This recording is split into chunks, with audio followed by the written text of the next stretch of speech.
Welcome back students, welcome to my channel pharma scholars again. दोस्तों, हमेशा की तरह एक और इम्पॉर्टेंट टॉपिक मैं लेकर आया हूँ। आज का इम्पॉर्टेंट टॉपिक है स्टैंडर्ड ऑपरेटिंग प्रोसीजर्स यानी कि एसओपी।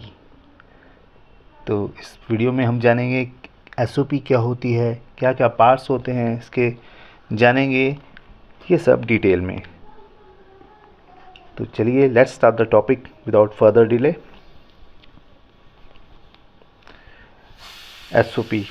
एसओपी की डेफिनेशन की बात करें तो डेफिनेशन है SOP is a document that provides standard directions on how task and processes should be carried out with in a company. SOPs जो है हर कंपनी में एक स्टैंडर्ड दिया होता है, ठीक है। एक स्टैंडर्ड प्रोसीजर होता है किसी भी काम को परफॉर्म करने का, ठीक है, कि आपको इन स्टेप्स को फॉलो करना है और अपने मन से कुछ भी नहीं करना है, ठीक है। किसी मशीन को कैसे ऑपरेट करना है या किसी मशीन को कैसे क्लीन करना है, इन सब के लिए जो स्टेप्स लिखे होते हैं, ऑलरेडी लिखे होते हैं, उन्हीं को फॉलो करना होता है। तो यही एसओपी है।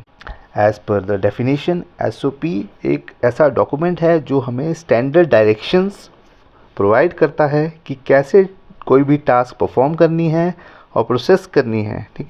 एक किसी भी कंपनी में एक छोटे से छोटा स्टेप वो कैसे करना है, एंट्री से लेके एग्ज़िट कैसे करनी है, ये सब जो है वो स्टैंडर्ड्स दिए होते हैं। तो यही एसओपी है, ठीक है। इसी को एक डॉक्यूमेंटेड रूप दिया गया होता है जिसको एसओपी कहते हैं। और अगर हम पार्ट्स की बात करें तो एसओपी के पार्ट्स हैं, सबसे पहला जो होता है वो होता है कंपनी का लोगो होता है सबसे ऊपर, और कंपनी का नाम होता है एबीसी लिमिटेड जो भी है। उसके नीचे एड्रेस होता है कंपनी का। इसके नीचे जो है फिर हम लिखते हैं स्टैंडर्ड ऑपरेटिंग प्रोसीजर, जिसके नीचे जो है वो है टाइटल होता है, ठीक है। एसओपी का टाइटल होता है जैसे कि for example cleaning, operation, verification and calibration और वेइंग बैलेंस। अगर वेइंग बैलेंस की एसओपी है तो इस तरह से हम टाइटल दे सकते हैं।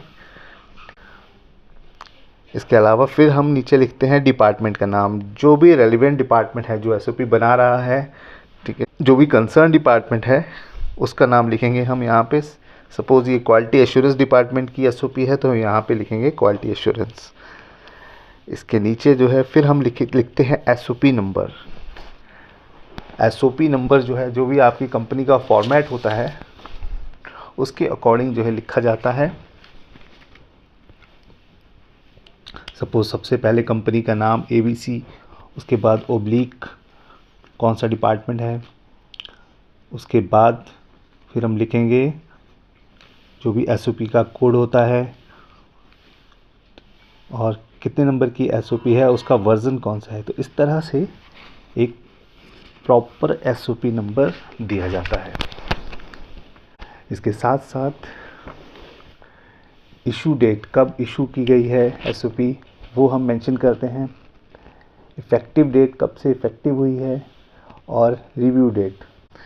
इसके साथ साथ फिर हम यहाँ पे जो ये कॉपी नंबर है, यहाँ पे हम वो नंबर लिखते हैं कि जितनी कॉपीज़ डिस्ट्रीब्यूट हुई होती है वो नंबर हम यहाँ पे मेंशन करते हैं।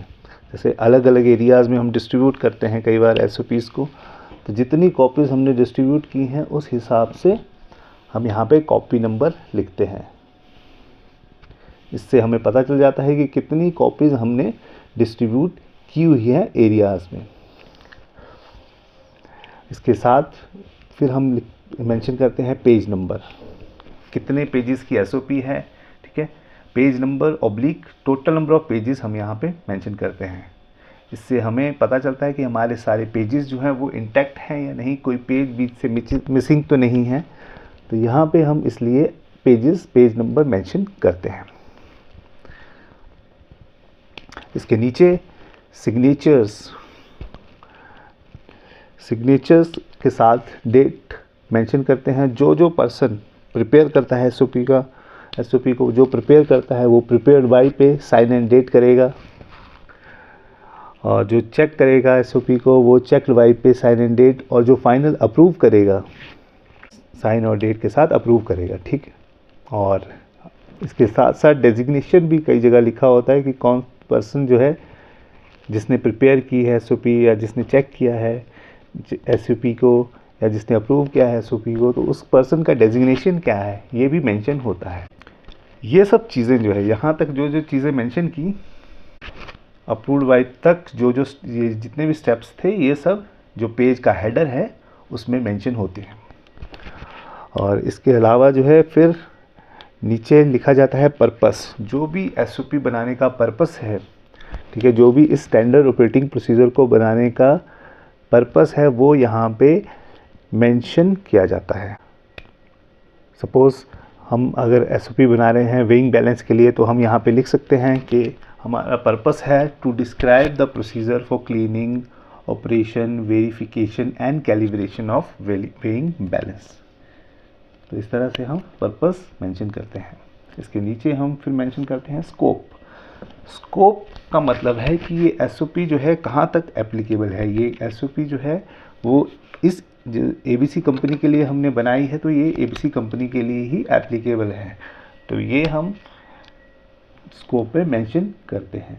इसके अलावा इसके नीचे रिस्पॉन्सिबिलिटीज़ जिस पर्सन की, जिस कंसर्न पर्सन की जो जो रिस्पॉन्सिबिलिटीज़ हैं वो यहाँ पे मेंशन की होती है। सपोज़ ऑफिसर पर्सन की रिस्पॉन्सिबिलिटी है क्लीन करने की, ऑपरेट करने की या बैलेंस को कैलिब्रेट करने की, तो ये रिस्पॉन्सिबिलिटीज़ इस तरह से हमें मेंशन करनी होती हैं। और जैसे एग्जीक्यूटिव पर्सन की रिस्पॉन्सिबिलिटी है इन सब को इंश्योर करने की कि क्लीनिंग ऑपरेशन वेरिफिकेशन कैलिब्रेशन जो है वो प्रॉपर एसओपी के अकॉर्डिंग हो रहा है या नहीं, ये चीज़ इंश्योर करने की रिस्पॉन्सिबिलिटी। तो इस तरह से अलग अलग पर्सन्स की अलग अलग रिस्पॉन्सिबिलिटीज़ जो हैं वो मेंशन की जाती हैं। जैसे हेड क्वालिटी एश्योरेंस है तो वो अप्रूवल के लिए रिस्पॉन्सिबल होगा एसओपी की। तो इस तरह से जो है अलग अलग पर्सन्स के लिए अलग अलग रिस्पॉन्सिबिलिटीज़ वो डिवाइड की होती हैं। इसके नीचे प्रोसीजर, जो भी स्टेप वाइज प्रोसीजर होता है, जो अभी बता रहे थे हम कि स्टैंडर्ड ऑपरेटिंग प्रोसीजर, ठीक है, प्रोसीजर्स का, तो उसके जो स्टेप्स होते हैं वो यहाँ पे हमने डिटेल एक्सप्लेनेशन की होती है। स्टेप बाय स्टेप जो है हर स्टेप को मेंशन किया होता है यहाँ पे प्रोसीजर में। हम ऑपरेशन का प्रोसीजर दे सकते हैं यहाँ पे, जैसे कि, और क्लीनिंग का प्रोसीजर हो सकता है, फिर मेंटेनेंस का प्रोसीजर हो सकता है, और कैलिब्रेशन कैसे परफॉर्म करनी है, इन सब के स्टेप बाय स्टेप जो है वो प्रोसीजर वो मेंशन होते हैं इसमें।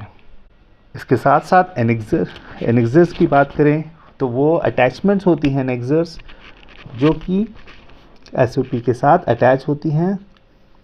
सपोज़ कुछ एनेक्सर जो हैं वो कैलिब्रेशन के लिए एनेक्सर्स अटैचमेंट्स होती हैं, ऑपरेशन कैलिब्रेशन के लिए अटैचमेंट्स होती हैं एक्स्ट्रा।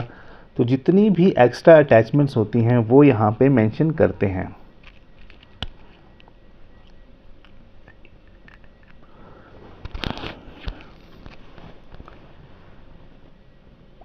रिकॉर्ड्स की बात करें, नेक्स्ट है रिकॉर्ड्स या रेफरेंसेस। तो जो जो रेफरेंसेस हम यूज़ करते हैं किसी भी एसओपी को बनाने के लिए हम कुछ रेफरेंसेस का यूज़ करते हैं।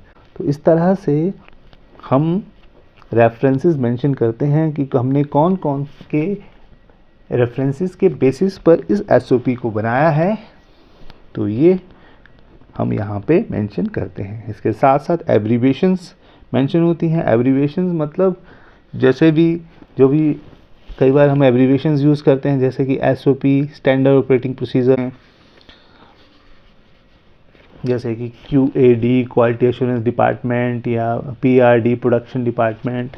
तो इस तरह से हम जो डिफरेंट एब्रीविएशंस यूज़ करते हैं वो हमें यहाँ पे मेंशन करनी होती हैं। इसके साथ साथ नीचे हम मेंशन करते हैं हिस्ट्री ऑफ चेंज। जो जो हमने चेंजेस कर रखे हैं, जितनी बार हमने एसओपी रिवाइज़ की है, तो उसका रीज़न क्या है चेंज करने का, क्या चेंज कंट्रोल नंबर है, रिवीजन नंबर क्या है, इफ़ेक्टिव डेट क्या है उस एसओपी की। तो ये सब हम मेंशन करते हैं।